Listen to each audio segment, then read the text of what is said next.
I encourage you to sign up for that too. Those tickets. I'm still waiting for that phone. That phone is from. Well, without further ado, we'll get started with our evening lecture tonight. We're pleased to welcome Jim Langford. Jim graduated from the University of Georgia with degrees in journalism and archaeology in 1974. From there, he furthered his education at the Harvard Business School and obtained an MBA in 1984. Today, Jim is the founder and board chair of the Georgia Prevention Project and president of the Etowah Museum and Festival Cultural Center. So please welcome Jim Langford. Thank you. Thanks, Trey. I don't think I turned on my microphone, did I? Let's do that first. It is on. Okay, great. Thank you. All right. Thanks, Jordan. Hey, great seeing you all. Thank you so much. If the train comes by, I'll just try to talk louder, right? Isn't that the way it works here in Cartersville? Just stop and wait for it to go by. All right, we're going to have some fun tonight. I'm going to talk really fast through some parts of this thing. I'll try to slow down in some parts, but I want to get through a lot of material, and maybe it's too much. Maybe I'm being too ambitious about what I want to get on the table. But there's so much to tell, about the prehistory of Northwest Georgia, about the native people who lived here, what happened to them, how they were here for 10 or 12,000 years, and then they weren't here anymore. But I'm going to tell you this at the end too. But they still exist. The same people who were here in Northwest Georgia are still around. They're just not here. They're in Oklahoma. Now we know that about the Cherokee, but the Muskogee Creek Nation, you're going to hear me talk about them a good bit because they are the real ancestors of the people who lived here at Etowah Mounds in Cartersville. The Cherokee didn't get here till very late, about 1750 or so. So I'm going to spend a lot of time talking about these people, the Muskogee Creek Nation, and what that whole time period was all about because it was a big deal, as you probably already know. So I'm going to speed through a lot of things. Now, part of this presentation, at least in the first part, you're going to hear me talk about indigenous people and dispelling stereotypes about indigenous people. That's a big part of what we try to do these days because we all know about the old movies that we saw as children, all the stereotypes about Plains Indians folks, we run around with big war bonnets and riding horses and all that stuff. That wasn't the people here in the East at all. And so that's part of what we're trying to do. What I try to do often is to dispel those stereotypes. I'm a consultant to the Atlanta Braves on Native American things, and started that with them 8 or 10 years ago. And they I got to say, they've done a pretty good job on a lot of things. I laid out about 8 or 10 things that I said they ought to do, and they've done about almost all of those. They're working hard. We got still a couple to go, but they've been working hard at it. And so that's one of the things that I do for them typically every year in November is spend a lot of time with their staff talking about dispelling stereotypes. Why is this stuff important? Why is it important to Native people who are still existing today? And so that's one of the reasons that this title slide has what it has on the front of it. And you'll see a couple of slides here at the beginning that will talk about that. And because I want to get those things on the table, and then we'll move into a lot of other kind of prehistory things. I like to show the rivers around here. Coosawattee River is sort of a parallel river to the Etowah. We all know about the Etowah. The Coosawattee is very similar. It flows from the east to the west like the Etowah River does. They join eventually in downtown Rome.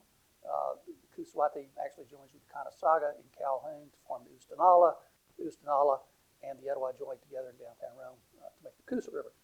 But that's very similar. And I also want to kind of get you in the mood for what we're talking about. We're talking about the native people, but also the geography, the place where they live, this area here that we should be very proud of and we should appreciate in many ways. That river has looked the same for the past probably 5 or 10 million years, just like the Etowah River has. And it looks, the picture was taken in 1982, still looks the same today, and it's going to look that way for a long time, I hope, just like that. Well, first of all, let's get terminology out of the way. What do we call these people? Native Americans, indigenous people, Indians, American Indians, tribal names, Cherokee Creek, Muskogee Creek, Choctaw. And the answer is all of these are okay. That's the answer. As long as we use these words with respect, then we're okay with that. Native Americans, some people, indigenous people today, say, well, I don't like this term, Native American. If you were born here in this country, you're a Native American too. So why should I use that term? Jace Weaver, who's head of the Native American Studies program at the University of Georgia, said he grew up Cherokee in Oklahoma. He said, I didn't know I was Native American until I went to college. That's when people started calling me that. He said, I don't like that. So indigenous people's good. Even Indians is okay. American Indians is more correct in terms of laws, federal laws, state laws, lots of different terminology. And most American Indians are good with that term. That term actually is the way legislation is described that guarantees their presence on reservations and things like that. They really like it if you know their tribal names and who they are in regards to tribes. So again, I may say Indians, I may say American Indians, I may say indigenous people tonight, I may say all kinds of things, but all those terms are okay. Well, what are the things that we associate with indigenous people? What are some things that we associate in terms of events?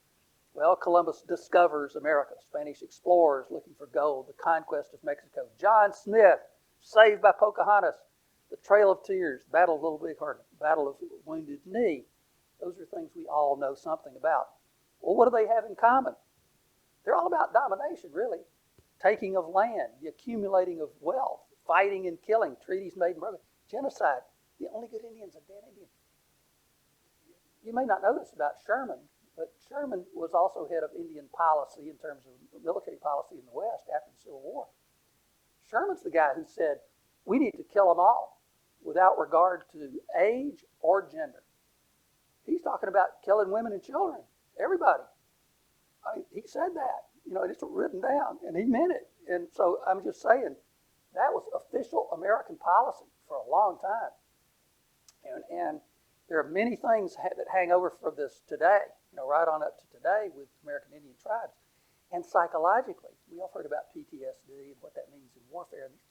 These people there's generational PTSD with these folks. We're talking about 200 or 300 years of this kind of terrible things that have happened. And we'll talk about how the societies broke down here in Northwest Georgia too. How do we get to where we are, today? But I just want to get those things on the table because they're very important to Native people. Now, let's talk about chronology a little bit in Northwest Georgia. And of course, everybody likes to talk about arrowheads, right? And well, guess what? These are not all arrowheads. Some of these are knife blades. Some of them are what we would call the tips off of lateral points. That's a type of a short spear with a little throwing stick on the back of it. And these are all different time periods up here. When I do this, I put this slide up a lot of times with kids, with grammar school kids or junior high kids or high school. And I'll say, okay, up here there's only one real arrowhead. Which one is it? And they'll start guessing, and you can guess too if you want to. And people will say, well, it must be, this one right up there in that corner up there. My little pointer's not quite working. Little laser person, is not working right. Okay, one of those two, one of those things. You know which one it is? You may want to guess. The bottom right, exactly right. That little tiny one right there. That's the only real arrowhead on this page. And guess what? This is a range of time periods. It's about 10 or 12,000 years you're looking at. And that one is the last one. That one's at 900 AD. The rest of these go back 10,000 years, 12,000 years. So they weren't using arrows during all that period. So all the things that you may have found out in the field and looked like one of those up there when you were, as a kid walking around, no, they're not arrowheads, they're knife blades. The one in the upper left-hand corner is almost 12,000 years old. The next little funky blade right there, that's about 10,000. And then it goes 9, 8, 7, 6, 5, 4, 3, 2, 1, 0. Those two little black ones at the bottom are about 0 AD. And then that little tiny one is 900 AD. And every single one of these were found in the same field. In the same field. At the junction of the Conestoga River and the Coosawhatchie River, across the highway from New Etowah, which you may have been to up in Calhoun. It just shows where two rivers came together. That field was occupied for 10 or 12,000 years at different times, at different time periods. So it's just showing these people were here. They were here for a long, long period of time. I was, 15, 16 years old when I first started working on an archaeology site up there. And man, I would just sit out. Sometimes I would just sit out there and I was working with a professional archaeologist. But there were times when I would just sit out there as a kid and I was just trying to fathom those thousands of years and what that meant. Oh, good gosh, how do you think about that? I mean, it's a tough thing to think about, especially some of these are long, long periods of time. So I just want to get that on the table. Oh yeah, some of these are knife blades, like I said. A couple of those, I don't know why that it's not working on that screen. That's it. The screen doesn't want to recognize the laser pointer.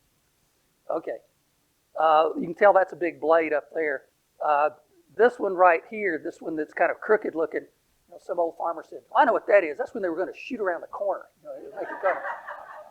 No, it's not quite right. So some of these are blades. These are different materials.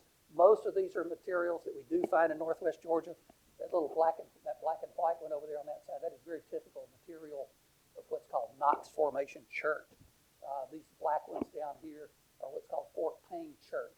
This little one here is probably Knox Formation chert as well. So we'll talk about geology, geography a little bit as we move along. But these are all important things to talk about.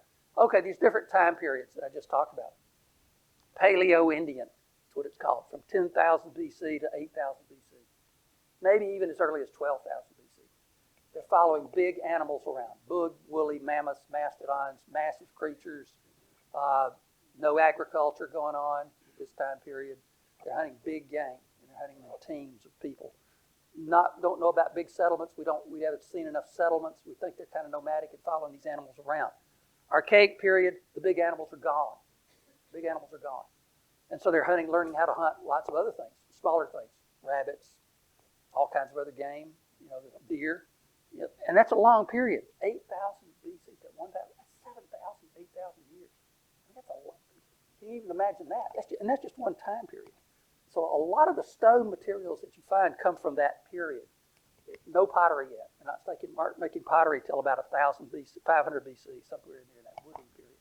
Woodland period getting a lot more settled into villages and political groups, so that there'll be a village on one part of a river, and 3-4 miles down the river, another village, and then another one, and then another one, and they're beginning to link each other together.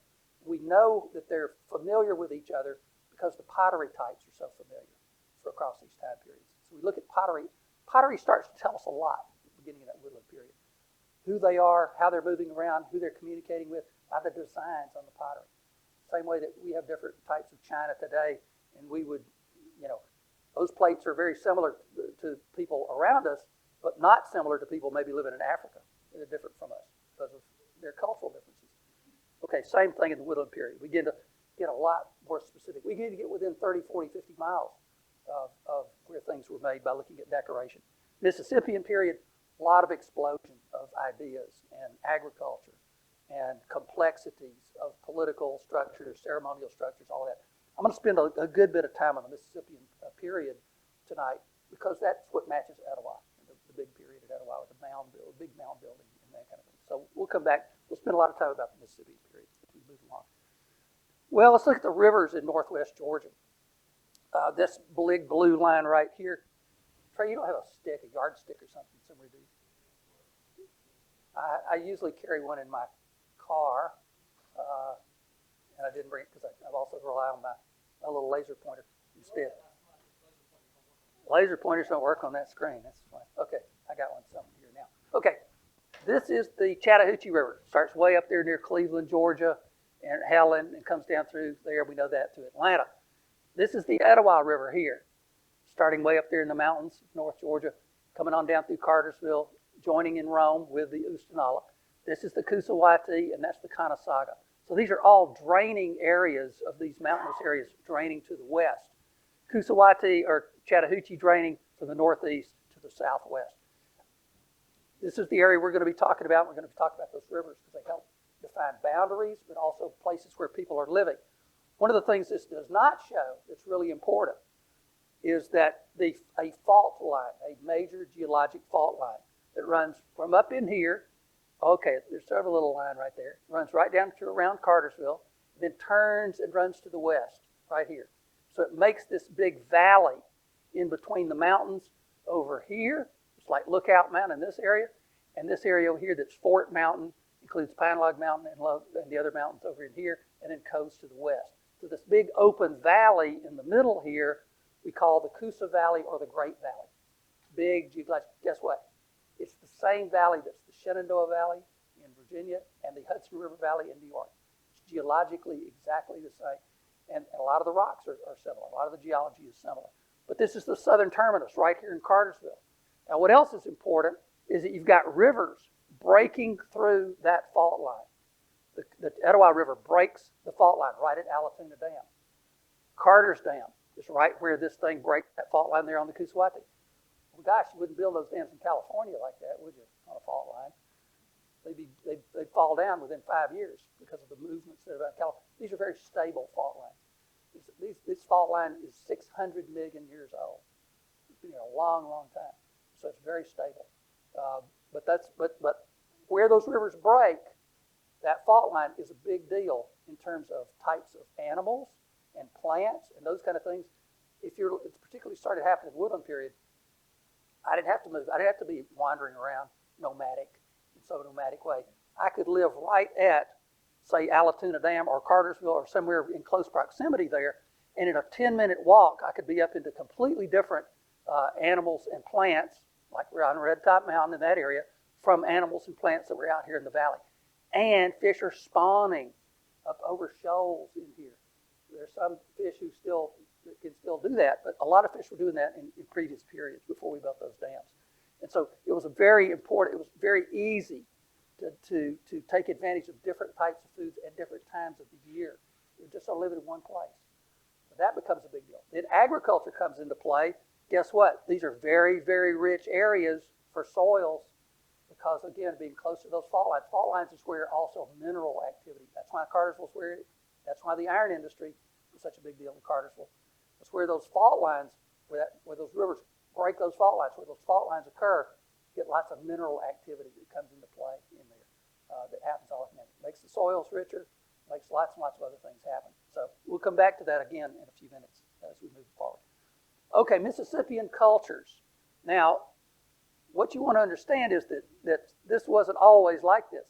At around 900 to 1000 AD, something started to happen up here in the Mississippi Valley.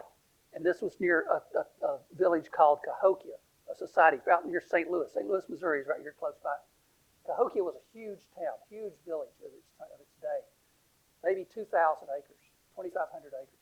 Large village, 20,000 people living in that territory, in that land.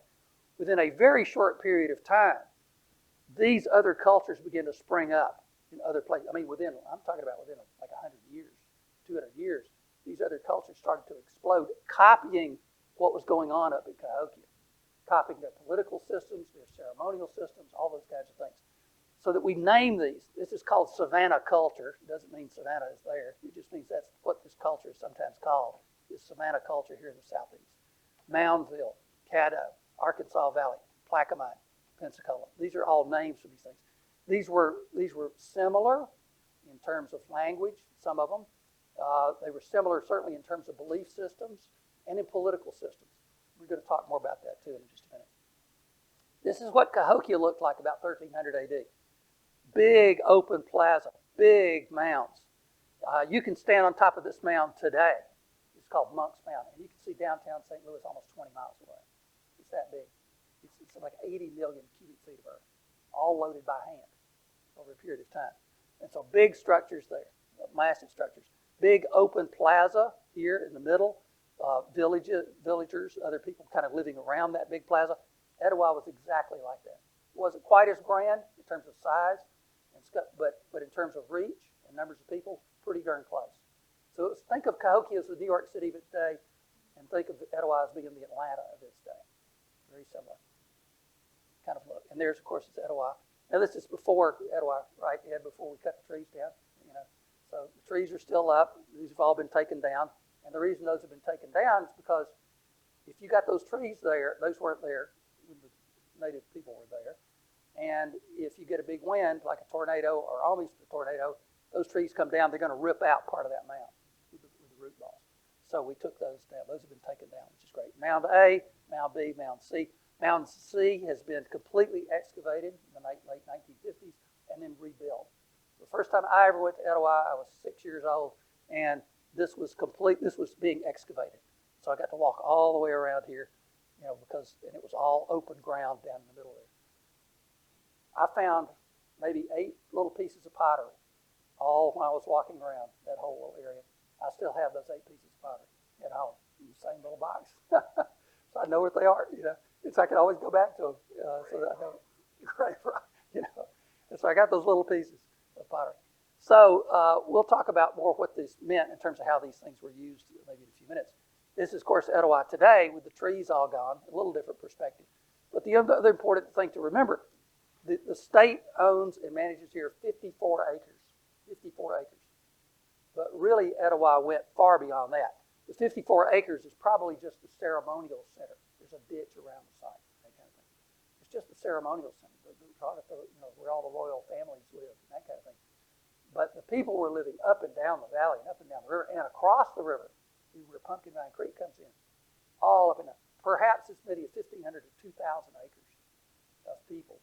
And that means 15,000 people living up and down the river in these clusters. Think of it as urban sprawl. Think of it as the greater metro Atlanta area.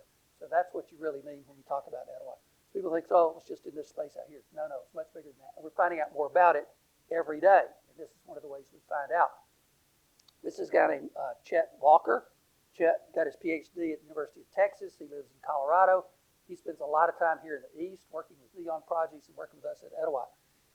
This is one of the devices that he uses. There are multiple technology devices you may have heard of. You probably heard of ground penetrating radar, right? Well, there's something even better than that. It is called magnetic resonance or magnetometer. It's reading magnetic changes in the soil. Like doing an MRI on the body, it's doing an MRI on the land. So it's going to show you any places where soil's been moved around, excavated. It will show a fireplace just like that, because of the way that the soil changed when you heated soil. This is one of the devices where this is bouncing off of 13 satellites at the same time. So you're bouncing off all these different satellites because you're trying to get it real precise so that when Chet goes out there with this other device to look at the magnetics in the soil, he knows exactly the changes within, say, a centimeter of out there. So once he gets that all set up and starts going back and forth across the land with this thing, it's like doing 40 years of archaeology in about 4 hours. I mean, that's how remarkable it is. So you're not guessing by putting a hole in the ground somewhere. You may put a hole in the ground after you've already done this to confirm or look at what it is that you found down below. But this is remarkable new stuff. This was outside Etowah. And Chet has started doing it with a drone. First guy in the world to ever do that. And he started testing it on the drone with me up on the Kusawati River about 3 or 4 months ago. And then came back and worked with us at Etowah to do this out there in the same place. So it's this big, expensive drone, and it's flying about that high off the ground. It's like a lawnmower going back and forth and back and forth. And about every 15 or 20 minutes, he has to bring it in and land and change the batteries out and put it back up again. And they're just going back and forth. And so it's pretty remarkable. It doesn't fly real fast, but boy, it sure, it's getting millions of readings a second off the satellites. So pretty remarkable stuff. So you're seeing the real cutting edge stuff in the world in terms of how this stuff is, all this stuff is moving forward. And he sets up his table with his computer, that's linked up to the drone, and he's reading all the different data and all the different things that are coming out there. And he's getting pictures that look like this. Okay, and what does that mean? Well, here's Etowah. This is Mound A, Mound B, Mound C. This is the internal part of Etowah. This shows you the rest of the land where we've run those tests. We've done not just Etowah itself, but all these other big fields out here. You say, well, what does all this stuff mean? Well, some of this is irrigation lines, these little things like that are running through there, these white lines. Those little white dots, those are irrigation heads, giving a magnetic signal that's so strong it's kind of blocking everything else out. This is the top of Mound A. Now, if we zoom in on that, I won't be able to, but I'll show you something of how it works. This is showing the actual walls of the structures that were on top of Mound A, on top of the mound. It was like the royal families living up there in their own little compound with a courtyard and everything. We can figure all that out. We found this remarkable round structure over here that I'll show you more about in a minute. But those are the kinds of things that we can see. Now, when you take all the gray stuff out, this is what you end up with. You're showing features in red and blue, different kinds of features. You'll notice little bitty squares. These are all houses. These are all little houses. If you see a blue square and a red dot in the middle, that red dot in the middle is a fireplace. It's the fire pit. I mean, my gosh, you know how long it would take for us to dig that and expose all that and record all that? Years and years and years. Literally 30, 40 years, 50 years. And the manpower is unbelievable. So what this is showing is that the way people were living at Etowah were like little clan systems. So that, look at this. This is a cluster of houses around their own little courtyard. It's like a cul-de-sac with people who know each other and live that way. Another one over here, others over here, all in these places. These things, the square houses, some of the square houses are rebuilt. Some of them are from one period into another period. I won't get into all the details of that, but remarkable things. We even found a very strange circular thing here I'll show you more detail about here that we never would have seen otherwise, and another circular feature up there that we just found this past year. Well, this is even more. We did this in the past 2 months, this other big field out here. Look at that. So what I'm saying is, there's the central part of Etowah, then look out here. There's even more of the houses stretched for another 300 or 400 or 500 yards. More up there, more over here, across the road. It's going to look like that, for half a mile in every direction, or more. You're going to find clusters too. There's going to be hot spots and cold spots, hot spots and cold spots. But it shows you the type of occupation that you're getting in these places. This is a close-up. I'm going to show you a close-up of this little area right here. You look out across this field, it's just as flat as can be. Chet came back one day and went, "Oh, wow, there's something out here. I don't know what it is, but this thing is huge." So what is it, Chet? I don't know. It's a massive circular structure of some kind. And I don't know what it is because I've never seen anything like that. Okay, so we begin to do some more close-up work on that. Figured out, have you ever been to Etowah Indian Mounds? Some of you been to Etowah? Etowah is the big place down in Macon. And in the 1930s, 1938, 1939, there's a lot of excavation work going on there. And they began to excavate an underground chamber, meeting place. Now, it had all collapsed. It was all just, but we began to excavate it out. Good Lord, this was a big chamber. It held 50 people sitting in carved out clay seats, with a platform of an eagle and all kinds of underground. Well, at Etowah, they've reconstructed that. You can actually walk into it. And so we call that an earth lodge, which means it's covered over in earth. And you walk in there, and here's this meeting place that's kind of underground. Well, we always wondered about Etowah. Well, hey, Etowah's got one of those at the same time period. Why don't we have one at Etowah? Nobody knows. We got to the middle of that field, flat as a pancake, and there it is. That's what we think this is. But 3 times bigger than the one at Etowah. I mean, it would hold 250 people. It was just massive, 15 feet down in the ground. I mean, it's just remarkable. So we did some excavation work on it. I don't have that, but I will show you a close-up on this. We did some very special kind of spot readings. Look at that. It's like an eagle, with the eye of the eagle being a fire pit. Very much like the one at Etowah. I mean, remarkable. That's just also showing you the kind of things that we can do now with these pieces of technology. So pretty spectacular stuff. Well, those represent individual readings. So we went in and not just did readings back and forth, but went in and said, okay, I want a very specific density reading right here, and another one here, and another one here, and another one here. And those came back with signals, meaning that the ground was a little bit raised or unusual in that spot, different from the other areas. No, not post holes. So these are individual little squares, if you see them. So they're individual data points of some kind of signal that he's getting here that's different. Well, gosh, it's got shoulders on it. It's got an eye on it. Oh, my goodness. I mean, it's very much like what was excavated at, we could go in there, and we did one little trench in here, but let me tell you, digging 15 feet down in the ground is not a little trench. It's hard. It's dangerous. And we did it, and it was scary, And we got down in there, and sure enough, there was unusual things down in the bottom. But it was just a perfect circle, perfectly carved out circle, the way it was done. So again, we did find another one this past year up here. And we don't know what it is yet. We still don't know. And you go out there, then you just can't imagine. That you out here, it's just flat as can be out here. So you don't know that these features are there until you do this kind of work. And if to find that by doing archaeology, how would we have ever known it was there? Yeah, that's right. The cemetery today, that's a little cemetery up here. A modern cemetery is right up here.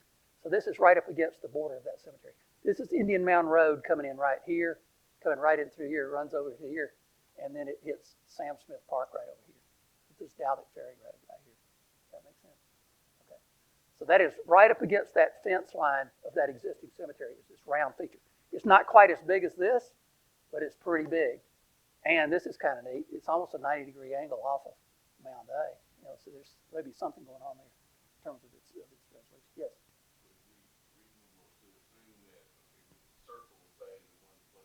Right. Yes. Right. Yes. Yes, except it was. Right. It was already filled in. We did our excavation work. We did enough of. When they went in there, it was still just as flat as could be, and we know that. Yes, because we know that we went in there and did excavation work, and the layers, there were like 20 layers in there. Now there were waves that had silted in over time from flooding and a lot of other things, but it was just a very clear layering, like 20 layers of stuff in there of how it got there, until it was just as flat as could be. And then the top layer was all land that had just been plowed and part of a cotton field or cornfield for 50 years, 100 years. Okay. Yes. Yes. Yes. Yes. Yes. Monstrous thing right in here. And it's just remarkable. So again, we're learning new things every day, is my point. And things, you just don't know how hard it is to go out and do the excavation work. I mean, in terms of time, labor intensive. The only way that Mound C was excavated in the some of the 1940s, 50s was with WPA labor, and it was like people who were, who there was some money still hanging over from the Depression that we were using to pay people to go out there and haul dirt and do this excavation work. But students, you can't get enough students to do this work today. Students work slow; they don't know what they're doing. I'm no slack on that. I'm not demeaning them. That's just a fact. They're learning as they go, and they're too cautious sometimes. Oh, I don't know. I should dig this really, really slow, right? No, dig that fast. I'll tell you when you go slow. But so that they don't know enough, and you just don't have enough expertise to move this dirt. You can't move the dirt fast. Then Then here's the other thing. We have so many good scientific methods for analyzing every little particle of soil, all the other things that we're getting out of there, far more than we've ever been able to do. It means you're hauling a whole bunch of stuff back to the lab for years worth of work, not even excavating just even on small areas. I'm going to show you one of those examples here in a minute. I'll show you what I'm talking about. Anyway, so I just want to kind of get a flavor for some of these new technologies. All right, let's look at the 1600s, 1500s. We're going to spend some time on that. You got all these big mounds, all these ceremonial things going on, all these wonderful things. And then around 1550, 1540, we know what happened, right? Fernando de Soto came through here in 1540, came through the southeast. I'm going to show you a little bit about that. And then another expedition in 1560, came back to some of the same areas. And then some other expeditions. And then here, a lot of European activity coming through here. All of a sudden, big changes. And I mean terrible changes in terms of disease, mumps, measles, chickenpox, flu. Smallpox didn't come till much later. And so it wasn't killing everybody at once, but every 2 or 3 years, it would be like having a wave of COVID every 2 or 3 years, and do that for about 15 or 20 years. Your population just goes to nothing. It destroys your food systems. Your birth rates go way down. Your infant mortality rates go way up. It just starts chaos, creating total chaos. And we've all seen goofy now, apocalyptic movies. And everybody's, this is post-nuclear war. It's a little bit like that, where people are starving to death. Their communities are broken down. They're trying to band together with somebody they can find who speaks the same language that they trust. And then they start moving. Well, we can't get anything to eat here. Maybe if we should move 20 miles downriver, maybe we'll find somebody else. That's what was going on here from 1540, 1550 to 1600. And that continued for a long period of time. This chaotic, and I'll show you more details about that. But right before the chaos, this is what villages looked like. Again, think of it as urban sprawl. You got Etowah and big villages like that. You got all these smaller villages starting to pop up in different places up and down the rivers. This is one of them. This is what one of them looked like. So you got a defensive ditch on the outside. Etowah had one of those. You got a palisade, kind of a wall, also defensive. You got houses in between in here, big open spaces, and no mound. Because These villages are very new. Mounds they built over time. Sometimes, okay, they have a building stage, might go on for a year or two. But typically, you built mounds up over time. Let me explain something. People talk about mounds being burial mounds. Well, only around 0 AD. We didn't talk about that. But that woodland period, there were some mounds that were specifically burial structures. Sometimes they build a big mound bigger than this room, and they're burying one person in the bottom of it, almost like a big tomb kind of thing. I've worked on some of those. And they're pretty interesting and pretty spectacular. Okay, in the Mississippian period, the mounds are ceremonial structures mostly, or the places where the elite lived. Chiefs lived on top. Religious leaders lived on top of some of these structures. And then you might have a burial in them just because somebody died and somebody went over to the side of the mound and buried somebody inside. But that wasn't the purpose of the mound. Mound C at Etowah, a little bit different. Mound C at Etowah was a burial structure. It was a mortuary area, special fence around it. Special people buried in there. Lots of unusual things. Okay, that was a little bit unusual.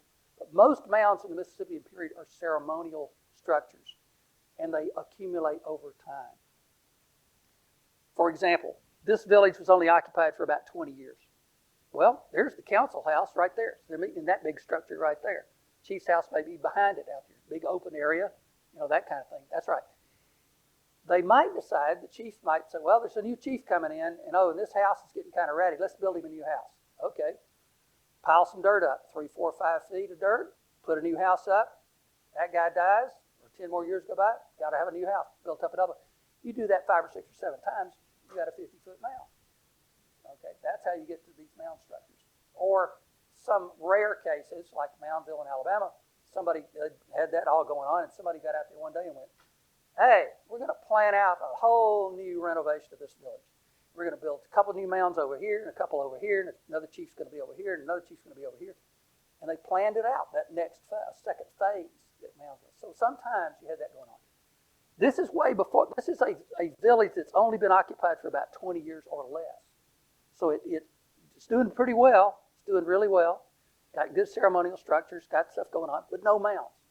Very typical of what's going on when DeSoto shows up in 1550. The houses, an individual house might look like this. This is one out there at Etowah.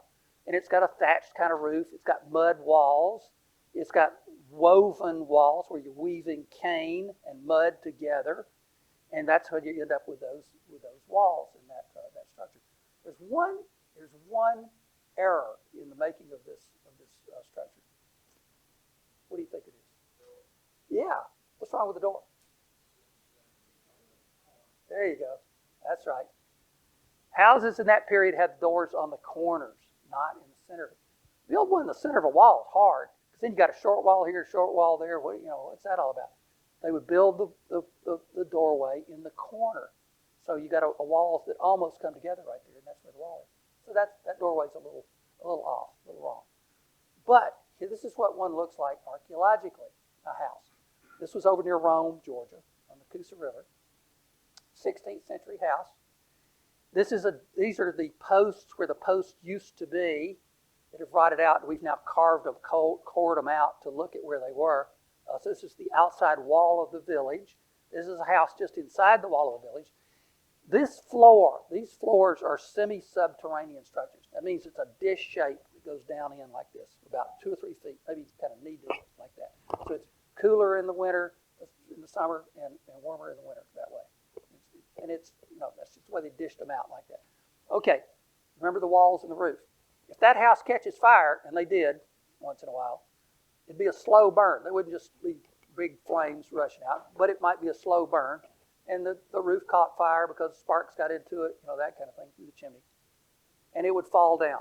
Okay, as it fell down, kind of slow, it would cover up that floor, that semi-subterranean floor with all that debris. Okay, and they moved, they might have built another house on top of it, they might have gone somewhere else. But that floor is preserved, like a time capsule, just the way it was the day house burned down. Archaeologically, that means that this was then a cornfield or cotton field on top of that for 100 years out in this field. And so even then it didn't plow it up, it didn't goof it up.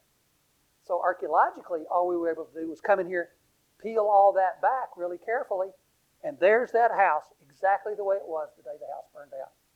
Time capsule. Perfect. You got some vessels, got some pots in here upside down, you got a metate thing they're grinding corn on, fireplace in the middle, little walls that are interior walls. They actually had beds on top of. We know that from some of the diaries of the Spanish expeditions. That way, we can now excavate this, and if we do it in 10 centimeter kind of blocks for a time, little pieces like that, and you go in and take out that dirt, take out about that much of it at a time, carefully bag it up and number it, send it all back to the lab. Somebody then can take that dirt, sort it out in a water filtration process, and we can get all the little burned seeds out and everything else. It's like a crime scene. It's like CSI, only 500 years old, 500-year-old crime scene. And you're getting everything out of that information as you can imagine. Then somebody sits under a big magnifying glass and they start sorting out, okay, this is a little seed of a poppy seed. This is a little, this is a piece of hickory nut hull. And they sort that out for hours and hours and hours. Every little bag. Now, if you run all that information back through a computer, then you figure out stuff. Oh, guess what? They're grinding food over on this side here. This is an area where the men are sitting there and they're flaking flint away. All these other. We figured out that house burned down in October. How'd we know that? Well, do you know what honey locust pods are? Honey locust? It's that big thing with big spiny stuff. It's got these big ugly pods on them. And those big pods are great. You break one open and there's got a gummy stuff inside. Next time you get a good candy bar label that says natural something or other, read the ingredients. It'll say natural gum. That's what you're talking about. Sometimes it'll say that. You know, this is honey locust or locust gum. That's what they're using. So they're processing these things exactly the same way. You harvest those things in October, and that's when this house burned down because they were still piled up in the corner and they hadn't used them yet. So that's how we know that. All right, well, I'm going to preach one more second here on something here. This is why we discourage people from going out and digging up archaeological sites if they're looking for an artifact. They may dig up this entire house just looking for a pot. Well, in the process, they've destroyed all that other information that you don't get back. Archaeology is a destructive science. Everything that we dig, unfortunately, we're destroying something when we do it. So you better get it right. That's another reason not to do major excavations in a place like Etowah or anywhere else, because our scientific methods are getting better all the time. And if you dig it all up in 1920 or 1940, by the time you get to the year 2040, it's gone. And all the stuff you could have learned is long gone. So that's another reason why we don't try to dig everything. We dig little pieces at a time, little samples of things. Don't try to do major excavations because our methods are getting better. And we sure discourage people, hey, please don't go out and dig up something like this just looking for one pot. That one pot isn't going to tell us much at all. It's going to tell us a little bit about, we can see lots of pots look like that. What about in this context of how people were living and what they were doing and all this far more important information. So that's my little moment of being preachy. Sorry, but I got to throw that in there. On this same site, now we were doing work on this site in 1970s, 1972, 73, but we still didn't know where the Spanish had come from, or where they'd gone to, what sites they'd been to, how all this stuff happened. Where did all these people go? We didn't know any of that stuff in the 1970s. We had some ideas on a map that somebody did in the 1930s. Oh, we think DeSoto went over here. Oh, then he saw this man, and then we think he went over there. But we really didn't know any of that for sure. On this site, somebody found a sword. Now, it was some collectors that went out there after we were done doing our work, and they think they didn't really have permission, so there was a lawsuit about this later from the landowner. But they found this sword, and this sword has a basket hilt, kind of broadsword is what it's called, basket hilt handguard thing. And we know that that period is from about 1520 to 1540. Okay, that fit the DeSoto expedition, that type of handguard. All right, then let's start to look at more details of this site. The ceramics, what those look like, and other sites like that. It led to a whole series of research. I was doing work at that time as a student, and I was finding all these sites on the Scoosawatee River just because I was talking to landowners, and I was talking to collectors, and I was finding the ceramics, and I was getting good at identifying, okay, this piece of pottery that looks like this comes from a specific kind of time period, and so does this one, and this one, and this one, and I got pretty good at that.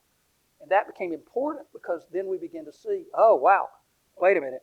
There's a village here and a village here and a village there and a village there. The ceramics all look the same. Oh, and those match up to the DeSoto diaries for the same time period.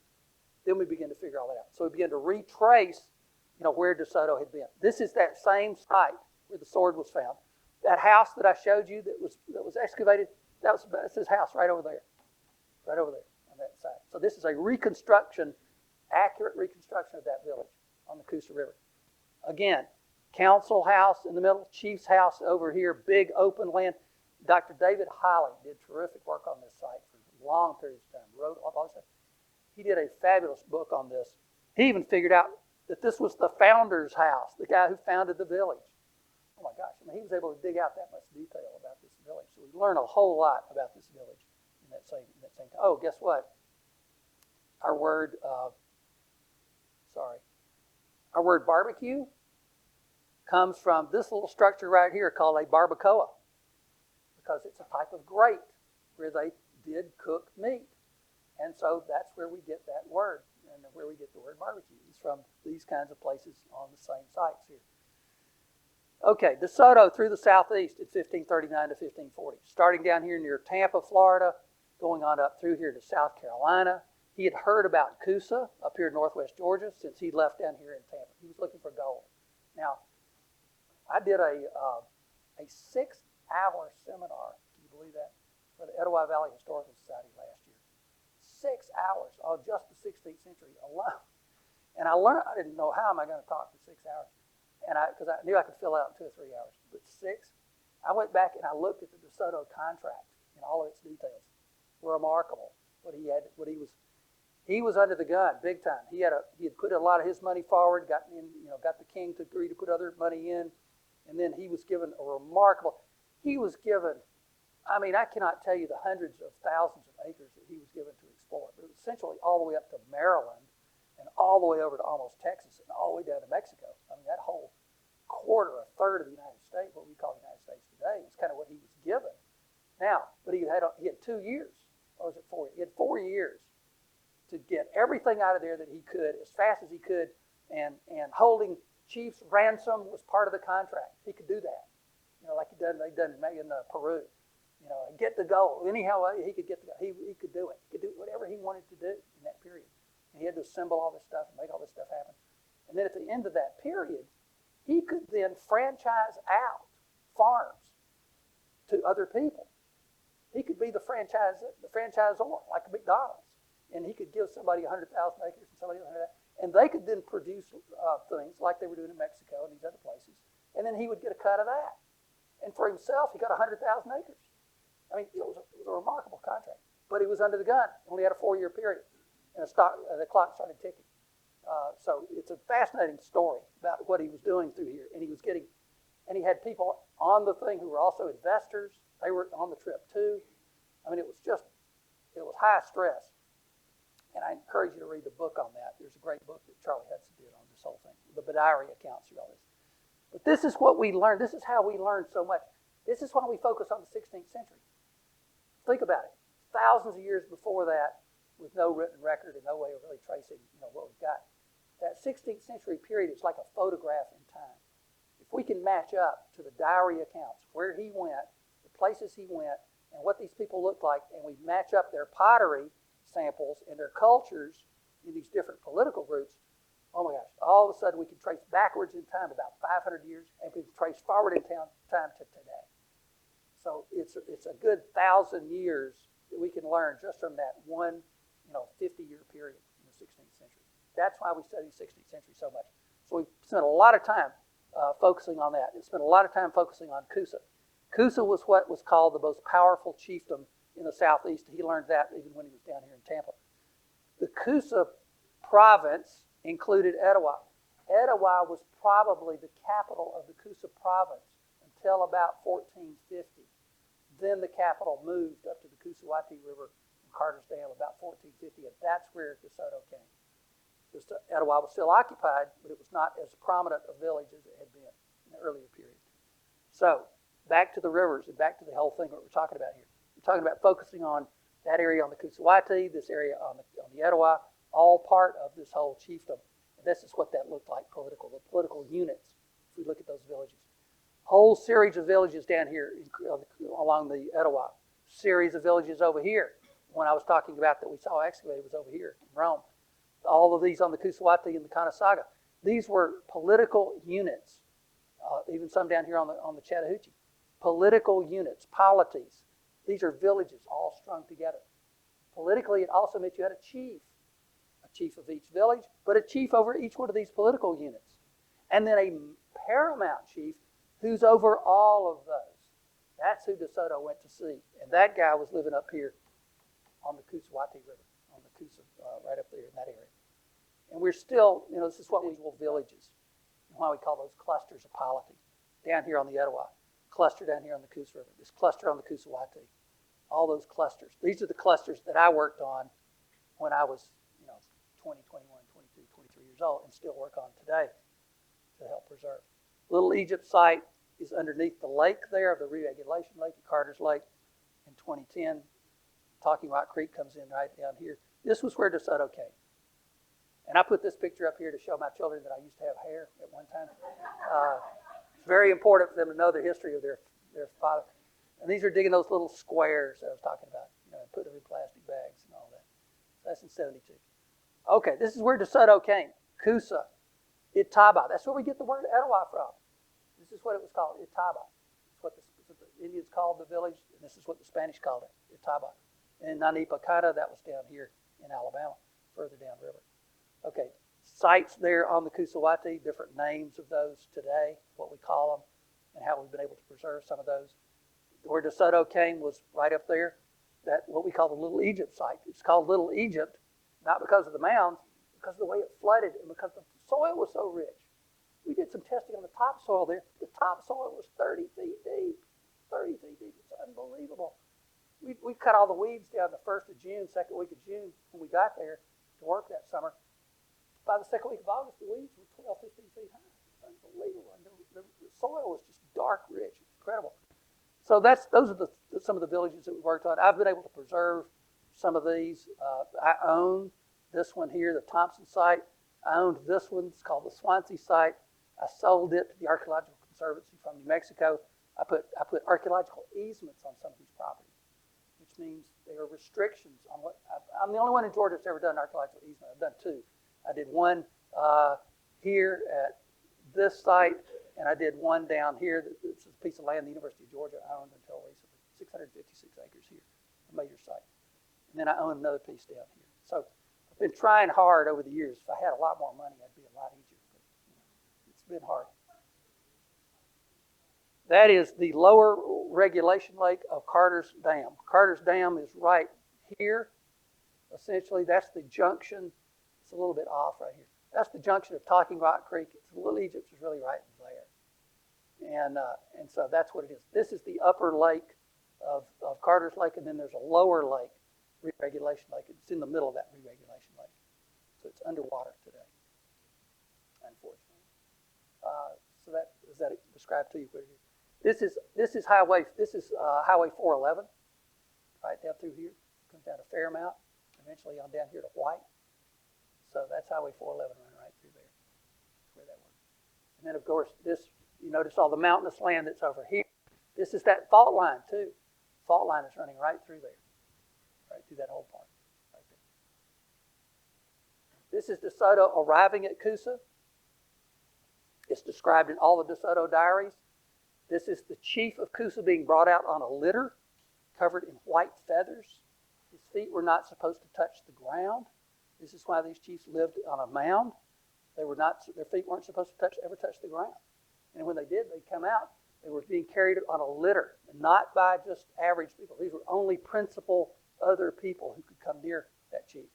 In some cases, it was a woman, because this is a matrilineal society, which means it's not the chief's son that becomes the next chief. It's the chief's sister's son. The chief and his sister come from the same womb. They're considered blood relatives. So the chief's son is not considered to be a blood relative. The chief's son is a blood relative of the chief's wife, but not of his. So it means that when a man married, he would move in with the woman and her mother and maybe her grandmother, but he would help go take care of the children of his sister. In Native American life today, the uncle is a big deal in a family. And so you'll hear a lot of young males talk about, oh yeah, their uncle, they took them everywhere and showed them everything. Their uncle was their big, like a big brother, who really took them along and taught them lots of things. So there's still that bond is still there today in Native American life with the uncle. So I'm just trying to give you a little bit of background on what happened when they met these groups. That is the scene today. That is exactly where this happened. This is what it looked like before they filled up this area with water. This is the re-regulation lake. There's the big dam up there. And this is where that event took place of DeSoto arriving at Coosa, is in that spot right there. And then some of the other villages downriver. This is the Porch Farm site. This is the second one down right in here. A very large site. Very large site.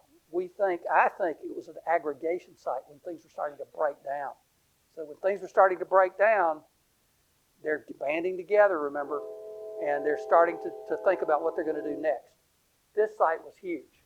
It was bigger than even the head site of Coosa itself. And at this site, we found Spanish artifacts. This Coosa, and these are beads. These are called Nueva Cadiz beads here. These are chevron beads. This is a little blown glass bead. These are little pieces of wire, copper wire, all strung together like like rosary type beads. This bead matches one that was found in Tallahassee, Florida. It was a DeSoto site, winter headquarters site of DeSoto. So we know that these are matched. The layering of the glass in these is very precise in terms of time period. We can know that these beads were made between 1520 and 1530, and where they came from, Venice and some other places. So that's how we know these things. This is a copper bell. The horses and dogs of the Spanish had these bells on them, and they were trading some of these to the Indians who were here. Other tools that are kind of common tools, that's the hand guard for a sword or a big knife. So the tang fits down in that hole right there. These are probably the tips off of halberds. Those are big battle axe type things. They have a spike on the top, and they have broken those off and traded them to the Indians there for different things at different times. And then these projectile points. Now these are real arrowheads, and these are really deadly. I mean, I'm telling you, these things, a guy handed, these were all found in a cache of 130 in one pile. And the guy handed me the box of them, and my hands were shaking, and they were tinkling like glass. I mean, they were that fantastic in terms of the way they were made. Look at the precision of these things. But they're also so thin, beautifully thin, in a couple of different styles. And we think that these are all made by different individuals. This is one person who made all these. These were laid in the grave with someone as tribute. Now, these are collectors that had dug up these burials before we wrote new laws to protect these kinds of things. We learned a lot from this burial.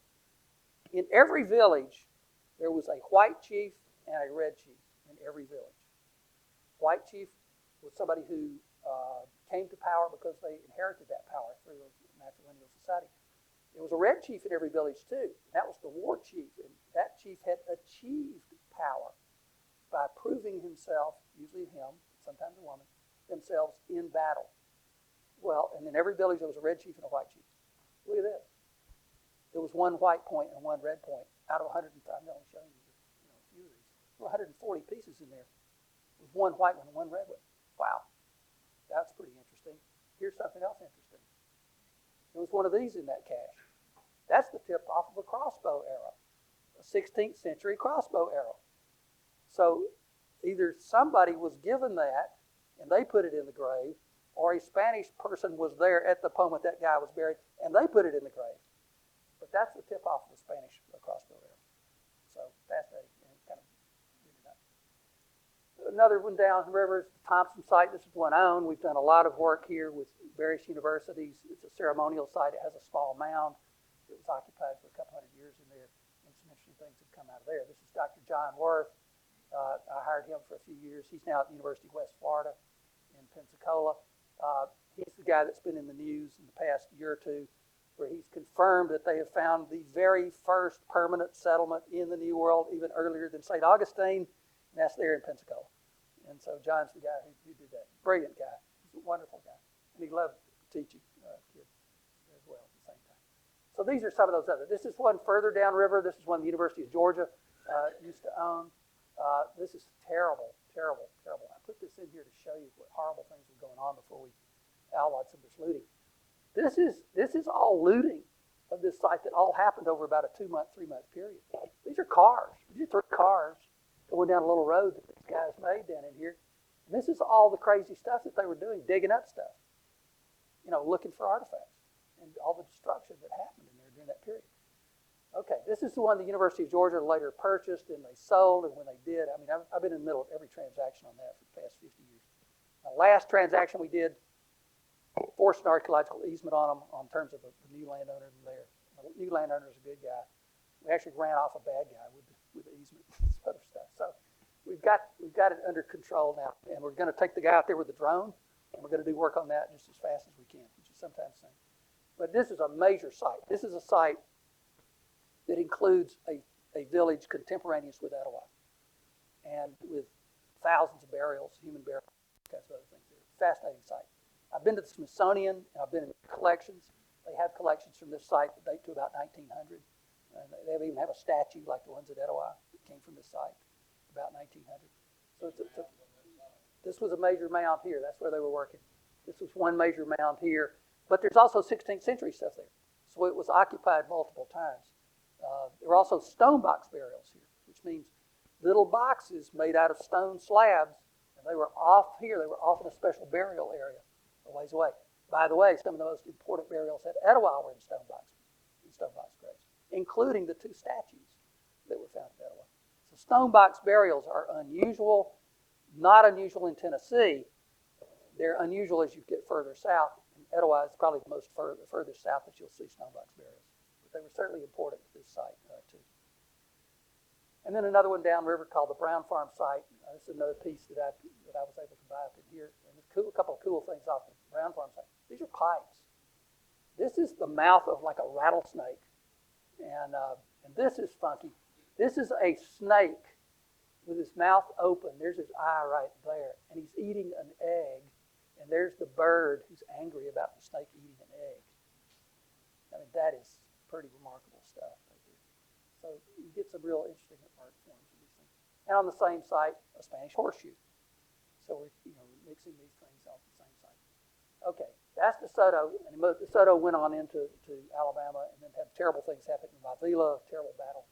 And then guess what? 20 years later comes another expedition from Mexico City, coming all the way back to the same places, and using some 20 people who'd been acting as interpreters and guides, people they'd kidnapped before, who went to Mexico, lived in Mexico for 20 years, and they're coming back voluntarily acting as interpreters and guides. This is the Tristan da Luna expedition. It was a colonizing expedition. They were going to found a colony in North Georgia, 1,500 people. This was a big deal. Much bigger deal than DeSoto. DeSoto was just looking for gold. They were really going to find it. Well, guess what? This is where John Worth did his work down here at Ochuse. This is where they had all these ships that landed there, and all the ships went down in a hurricane before they could unload them all. So they got there from Mexico, and then boom, all the ships. Oh man, so they're starving to death. They go up here to Anipacana. They're taking really good notes because they're angry. They're all going to sue the guy who's leading so they're taking great notes because they're going to sue him when they all get back. And so the good news is we got lots of great records off this expedition. They then take part of the expedition and go all the way back up here to Coosa. Take 120 people, mostly soldiers, and 2 priests, and come all the way back to Coosa. Because they said, well, we know there's food up there. Maybe we can get food up there. And sure enough, they go back. Terribly, I didn't tell you all the story. They treated the people at Coosa terribly. Kidnapped the chief's sister, the whole family, took the royal family in chains, took them downriver, killed all. It was just horrible what DeSoto did to these people. These people are coming back. They get all the way back up there, and they're still treating them nicely up there at Coosa. They're giving them food. They built rafts up here and send the food all the way back down here. All kinds of crazy stuff. And some fascinating things happen up here that I don't have time to tell all the details of, but some really interesting stuff that's happening on this expedition. I will tell you one of the fun things about that. And that expedition, we think that one of the major sites is that one I'm talking about here, this Porch Farm site that I think was an aggregation site. And one day, I get a phone call from a guy up here working on the river. Yeah, I got to shut down here in about 5 minutes. So I'm going to close it down with this story. This is something called, well, I got a call, and this guy who was a collector, he'd been digging a bunch of sites, and said, well, they found this weird thing up there, and it's a piece of copper. And somebody dug it up, and somebody traded this guy over in South Carolina, sold it to him for $500. Really? Well, send me it. So he sends me this fax of this picture, and I went, what in the heck is that? And he tried to say, oh, yeah, and this is a penis in the middle of this thing. And I went, I don't think so. But okay, well, let's hang in there for a minute. Okay, so this is some animal figure. This is something unbelievable here. So, what in the heck? So I called this guy up. He was over in South Carolina. He started describing it to me. He said, well, there's a lot of dirt on this thing. There's still mud on it and all this stuff. And I said, well, listen, I'd really like to see that, He said, well, next time I'm in Atlanta, I'll bring it. Okay, great. 3 days later, it showed up in the mail. He mailed it, packed up in a box. And it had mud all over it. It had all kinds of crazy dirt and stuff on it. And I went, what in the world? So I started taking pictures, and I started doing ultraviolet work, infrared photography, x-rays, all this kind of stuff. This is what it looked like. And it was broken up in pieces. And I realized, okay, wait a minute, this is a hole. That's a hole. This kind of thing fell. It's not a penis. So it was probably meant it was like a gorge had been hung around the neck somehow. It had some other things. There was a little hole over here, a little hole over there. Before I did anything, I took pictures. Then I started getting opinions about what I should do. I called the Smithsonian. I called a whole bunch of people. I got every opinion from use acid on it. Yeah, to put acid on it. And every on the other end, no, don't touch it at all. And so I instead went way down on this end of the spectrum. And I took distilled water and a little toothpick under a microscope for 4 months working on this thing to clean it a little bit at a time. And this is a cleaned version. And now I'm going to show you that's what came out of it. So under the microscope, this is the little detail that I was able to get. And every single line on here is individually cut with a stone tool.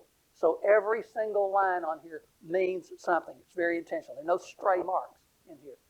Well, I still didn't know what I had. And so I happened to be at a thing at Okmulgee, and there were these professors down there that had been around for a long time, 50 years. And one of them went, this guy from the Smithsonian, is 90 years old, Jim Griffin, famous guy in archaeology. He looked at it and went, I don't know what that is. I can't tell what that is. It doesn't look Spanish. It doesn't look anything. I can't tell. Guy sitting across the table went, I know exactly what that is. Go look up a guy named Sahagún, who was a priest in Mexico in the 1500s. He worked for 50 years, 60 years of his life, documenting life in Mexico among the Aztecs in that whole period. And you can find it in there. Well, I found 23 volumes of that stuff. And only one place in the United States that had all 23 volumes, Georgia State University, had it on the shelf with color pictures and the whole bit through here. Okay, I'm going to give you the short version of what this is. This is the announcement of the birth of Christ to Mary, but done in Aztec clothing styles. So somebody with Christian religious training in Mexico City in the mid-1500s carved this into a piece of copper, a copper plate. And then it was attached to a Bible, probably. That's what those two little holes are on there. Like the cover to a Bible. Because you got a lot of Bible covers like that in Europe in that period, made out of copper. Same kind of way. This is the Mary figure in the middle here. This is a female huipili, is what this skirt is called. This is a male figure with a cloak. This is an Aztec life. This is giving instruction. Here she is receiving instruction. He is presenting her with a flower, like a rose. This represents an ox. It represents the Gospel of Luke, because that's where the story of the Annunciation is told. It's in the book of Luke, and Luke is sometimes represented as an ox. This is one of the most interesting pieces. This is representing a torn and mended skirt. There's only one reference to that in all the 23 volumes of the saga and stuff. This is representing a woman made to look more modest. Made to look more modest. Women, even in markets today in Mexico City, they wear a very similar skirt to this, and they will tear their skirt like that to make them look more modest. Like it's a negotiating thing, They want to look like they're more downtrodden, so they'll wear this old skirt. And so that's a negotiating piece. And in Luke, it says, Gabriel says to her, you are the handmaiden of the Lord. So this is made to make her look more modest. So this was the cover to a Bible or a book. This was given to this priest who was on this expedition. He gave it to somebody there who was a Native American. It was buried in the hand of what we think was a 13-year-old child. We found a couple of teeth that came with this thing. A remarkable story. Some people have called this the most important artifact ever found in Georgia. Because it's all the stories, imagine. It's blending styles of religion, of cultures in Mexico, brought to the New World on this expedition, given in the hand. I mean, it's remarkable stuff. We had TV crews from Mexico come and do this and look at this thing in the 1990s. So it's been, and a priest from Mexico, and just all kinds of crazy stuff. So this is a remarkable piece. And after 30 years of working on this, we now have this back in private hands. We got it back in my hands, and it took me 30 years to get it back. You know, I had to give it back to the guy that had it and all this other stuff, and then it passed through 2 more hands, and I finally got it. So we're going to put it in our new museum if we ever create a new museum. There's a close-up of this character and what this looks like under the microscope, and the things. This is a gold worker out of the Sahagún text. Oh, this is interesting. You see this knotting of the cloak at the neck? In Aztec life, you can't do that unless you have to have it knotted at the back of the neck. As you gain status, it moves to the front. Or if you're a messenger, then you get to knot it in the front. And there is a more common person with it knotted at the back of the neck. So these are a lot of details that come out of this thing. Similar kind of Bible covers, French, 1500s, copper again, showing these kinds of things in the way that they were. So I want to show you that last piece. All this stuff then started to break down. By 1600, 1650, all these people are moving.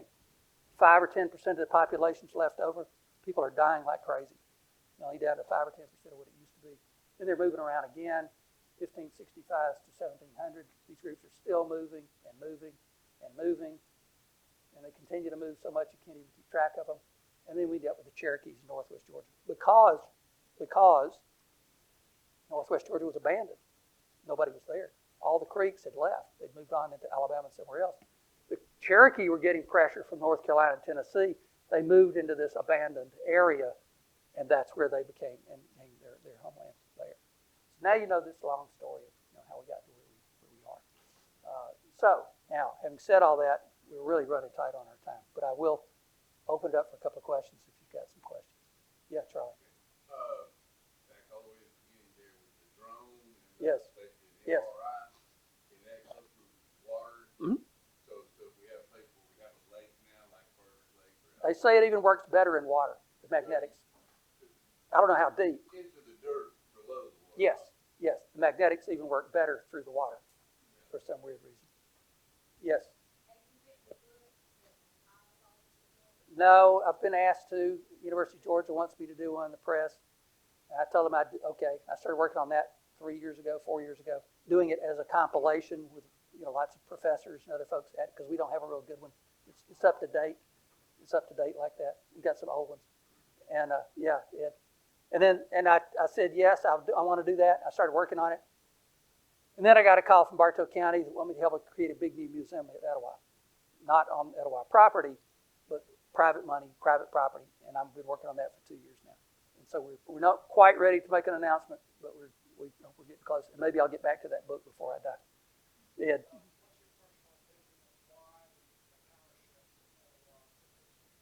We don't know. It could have been. It could have been that. It could have been one of those marriage things. I say marriage things, or those clan things, where there was. Sometimes if they didn't have a right male heir, in one of these things, they didn't have the right heir, some kind of male or female. Maybe they jumped somewhere else. Where somebody married somebody else, some clan moved into another place. That was already a political unit up there they were familiar with. And why they moved it up there, we don't know.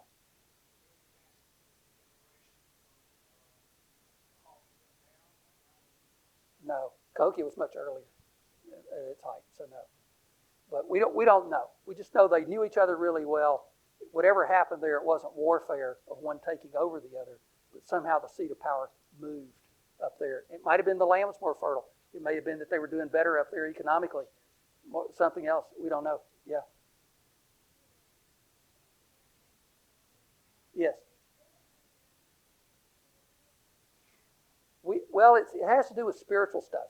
terms of out from under the ground, some of the myth systems about rising up out of the ground. And in some cases, they had the chief living up high, and they had this other council thing coming out of the ground.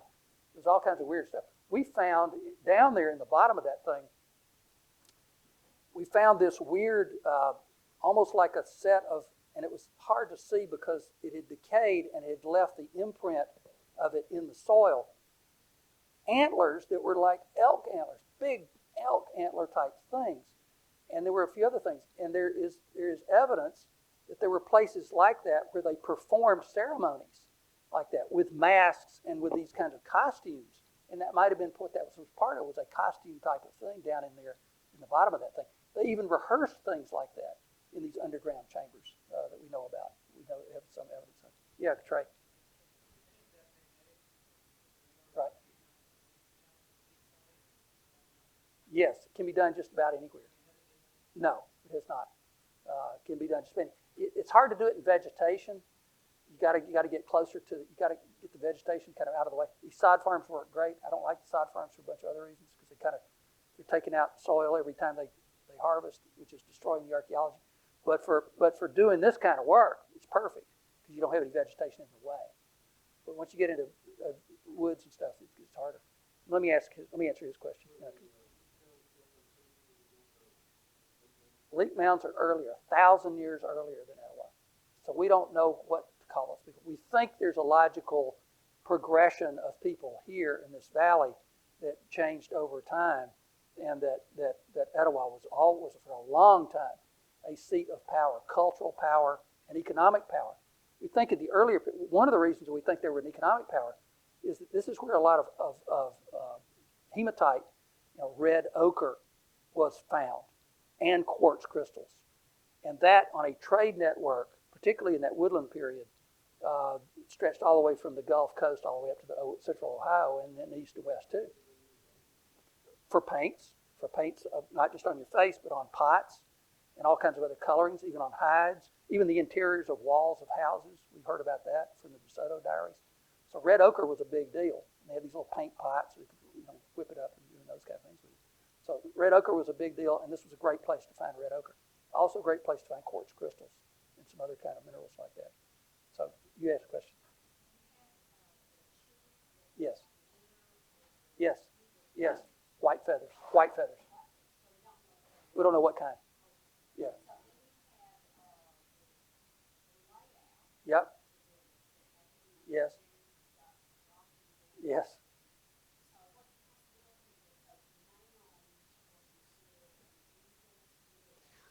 Well, let me talk about the eagles for a second. It may not have been eagles. It may have been vultures. Vultures were a way of conveying the spirit to an afterworld. And so there were even, this is done out west in Western cultures, right on up to 1900 and beyond, where you took a body and you put them out on these litters that were raised platforms and let the vultures come and take the body away. It was part of taking the spirit away. Then you bundled those bones up and you buried them in the ground. That site I told you about with the stone box burials, the other one in Calhoun, lots of stone box burials in a place removed from the rest of the village. They could have had platforms up there, taking the flesh away, letting the bones decay, bundled them up and put them in the ground in these little stone box burials. That could have been what was going on. So we don't know if they're eagles or not. We think of eagles because, people talk about that. There are a lot. Some people even said the rock eagle is not a rock eagle; it's a rock vulture. So because it was an important bird, in a lot of ways, spiritually and other ways. You had a question, yes? I'm coming. I'll let him go. Okay.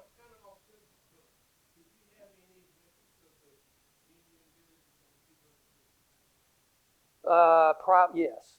We got records of villages going back to the 1920s and 30s where people have come in and recorded those, and those sites are all kept in site files at the University of Georgia in a very organized way, and maps and everything else that are in those. And so some of those are not as, they're pretty accurate in terms of a site being there, and somebody got a surface collection or something else from those sites. So I don't know what's in there in terms of two running, what the time periods are, because I just haven't looked at them in a while. Okay.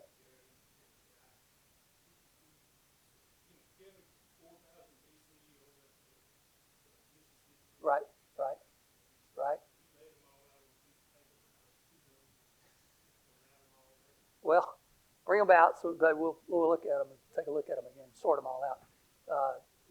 I'll come back to that in a minute. I want to. Yes.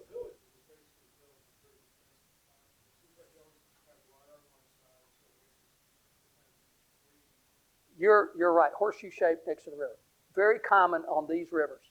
Not common in places like over near Athens. In the same time period, you get over on the Oconee River, they got villages and scattered all up and down on hilltops. And I don't mean like mountaintops. I'm just talking about little hilltops everywhere with no defensive works at all.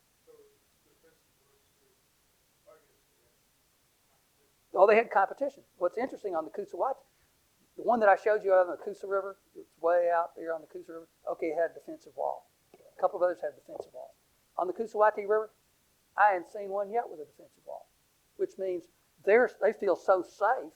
Maybe they're so centrally located within the whole Paramount, the bigger chiefdom system, they're not worried about anybody coming after them. And so they're not building defensive walls. Now, maybe we just hadn't found one yet, but I've looked pretty hard for a long time, and I hadn't seen one yet on those villages. I know. Yeah.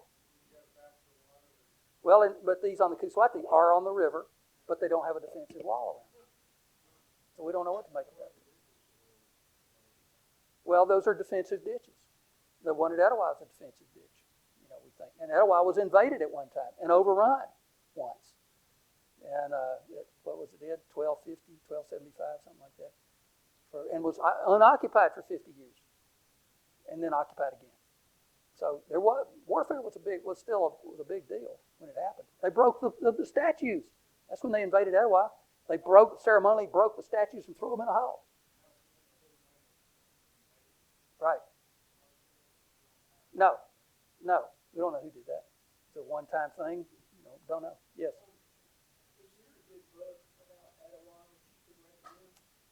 Well, there depends on whether you want an archaeology book or something else. Ed, what would you recommend? Adam King's book, maybe? Yeah.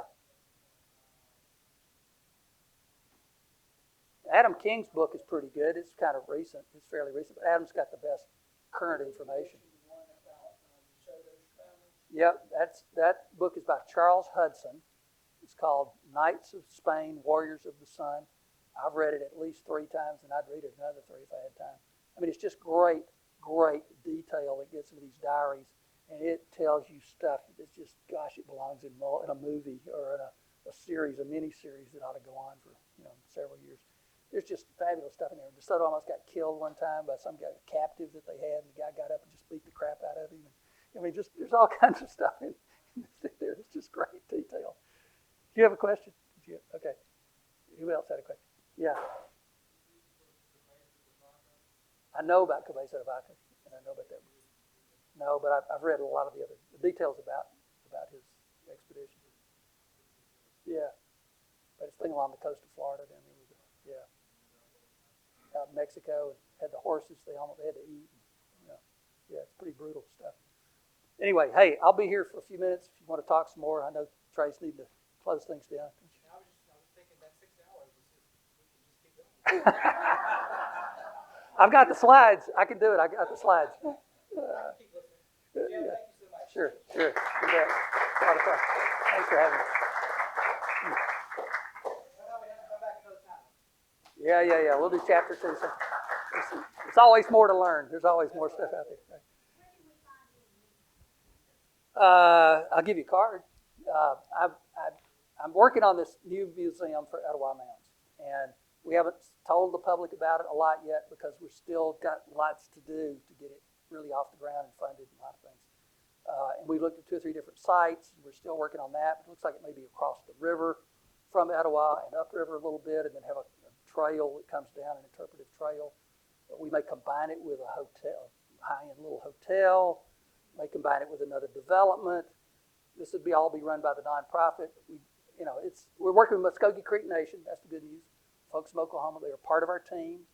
The county commissioners helped us a lot get off the ground. John Osher and the other museums here in town have helped us a lot. So it's not in competition. It's all a family affair. Everybody's trying to make it happen together and do it in the right way. But it's certainly a site that deserves a really good museum and a good story. Yes.